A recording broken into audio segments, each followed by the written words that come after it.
Cuando iban de camino, entró en una aldea, y una mujer llamada Marta lo recibió en su casa.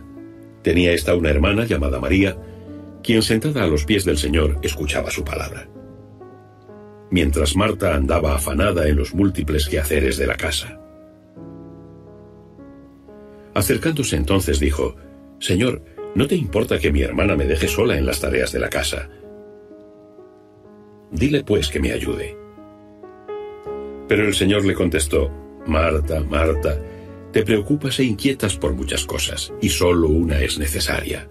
María ha elegido la parte mejor, que no le será quitada». Palabra del Señor. Mis queridos hermanos, dos hermanas, una familia que el gran invitado es el Señor Jesús. Aprendamos de ellas. María, podemos decir que es capaz de olvidarse de sí para concentrarse de todo en la escucha del huésped, del gran invitado. Representa María la bienaventuranza del discípulo. Dichoso el que escucha la palabra de Dios. La escucha es la actitud básica del discipulado. Lo más importante del seguimiento no es hacer cosas, sino escuchar a Jesús para ver qué debemos hacer y cómo debemos hacer las cosas. La misma voz del Padre desde el cielo había advertido ya a los discípulos: «Este es mi Hijo, el elegido, escucharle». Mis queridos hermanos, escucha a Jesús, déjale que te llame por tu nombre, pregúntale cómo puedes serenar la vida tan ajetreada que llevas, para lograr el equilibrio entre el hacer y el escuchar, el orar. Mis queridos hermanos, San Pablo en la primera lectura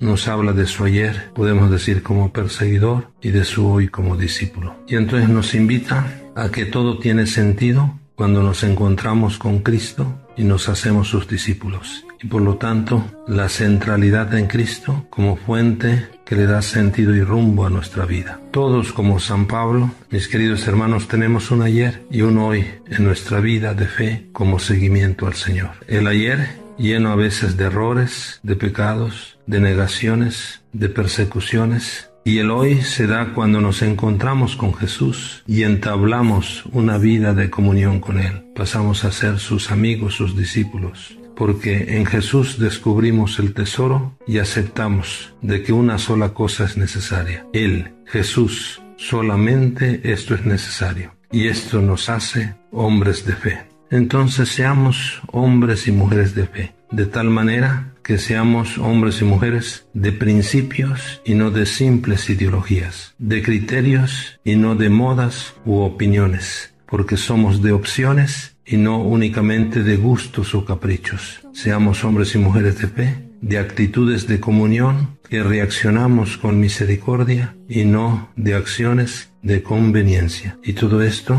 porque escuchamos a Jesús y escuchando a Jesús actuamos en su nombre. Mis queridos hermanos, una sola cosa es necesaria. Escuchemos a Jesús, dejémosle que nos llame por nuestro nombre. Bendiciones, y que como familia nuestro gran invitado sea el Señor Jesús. Paz y bien para todos.